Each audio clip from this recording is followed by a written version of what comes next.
today. Square Enix is really embarrassed about Final Fantasy XIV and will fix it by making a different game. This is Checkpoint.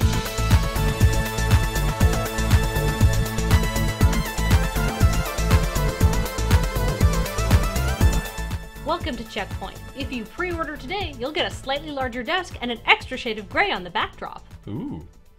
Zynga will be adding an odd feature to FarmVille that will allow you to put up signs on your farm and go door to door to campaign for the political party of your choice. Just like real door knocking, but it avoids all that nasty going outside stuff.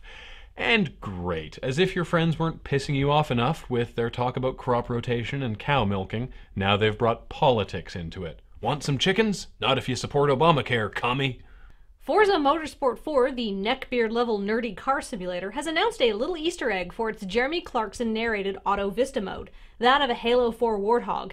Now, you can't actually play the Warthog in the game because the game is too realistic. Seriously, the game is based so obsessively on accuracy to the real world that they can't figure out how to make the fictional Warthog function in their game engine. I think that tells you all you need to know about Forza Motorsport 4.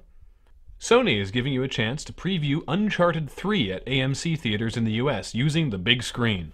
This is perfect. Video game 3D sucks because nobody's got the right TV at home. And movie 3D sucks because it looks like ball. But combining the games and the big screen might work, and Uncharted's basically a movie anyway. I would watch it. Also, admission is $25, but if you pay $60, they'll mail you the game ahead of release, which makes this a good marketing decision from someone at Sony, who will doubtless be fired soon. Electronic Arts has announced a Battlefield 3 worldwide gaming tournament with a staggering $1.6 million in cash prizes to be awarded. This handily outdickweighs Valve's Dota tournament as the biggest prize pool ever for a gaming event, which really has to be followed by some sort of Last Starfighter recruitment program, because otherwise they're just paying $1.6 million to get people to play a game they were going to play already. The customers are supposed to pay you, EA. Square Enix's CEO has said that the never-ending train of poor choices the company calls Final Fantasy XIV has, quote, greatly damaged the series brand, and the company has been forced to fully redo the game. Here to weigh in on the gaming equivalent of a gory 8-car freeway pileup caused by an errant moose is Paul Saunders. Paul. Thank you, Graham. Let's cut to the chase. Final Fantasy XIV has been nothing short of a disaster. The open beta was delayed due to critical bugs. It was cancelled for 360, postponed, and then delayed indefinitely for PS3. And the game is still so bad, a year after launch, Square Enix can't even bring themselves to charge for it.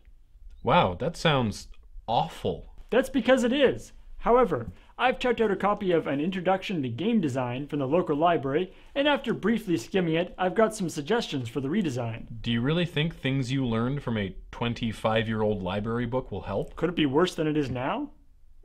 I see your point. Please, enlighten us, Paul. First of all, while I'm not sure people actually want to play a Final Fantasy MMO, for the purposes of this exercise, we'll assume somebody does. So we'll start with Chapter 1, Add Familiar Elements. We know that you've just now added materia, airships, and chocobos to a game you're inexplicably calling Final Fantasy, but that's just the start. Have you considered adding more Moogles, Triple Triad, Blitzball?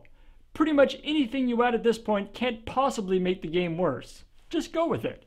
I'm not sure if Triple Triad is the selling point you seem to think it is. Skipping ahead to Chapter 5, keep the system simple. What should be a basic tenet of every MMO, finding a party to kill a monster, can require hours of negotiation in Final Fantasy XIV. To gain maximum experience, players must try to recruit 7 other people within 5 ranks of each other every time they go to do a quest. People just want to play with their friends. Stop penalizing your players for not having the right friends. Solid. What's next? Alright, well, according to Chapter 9, Performance, the most important thing you can do to make your game a success is to bring it all in under 700K, so you don't have to resort to the costly move of distributing your game on 2 3.5-inch floppies. I think addressing those 3 problems will turn Square Enix's frown upside down. Thank you, Paul. All good points. Except maybe that last one. And that first one. You know, they should have a quest featuring Sephiroth. Why? Because the ladies love Sephi? No, so you can kick that asshole right in the balls like he deserves.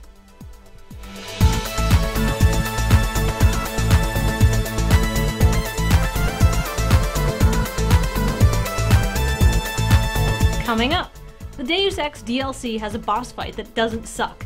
See what happens when you don't farm out your work?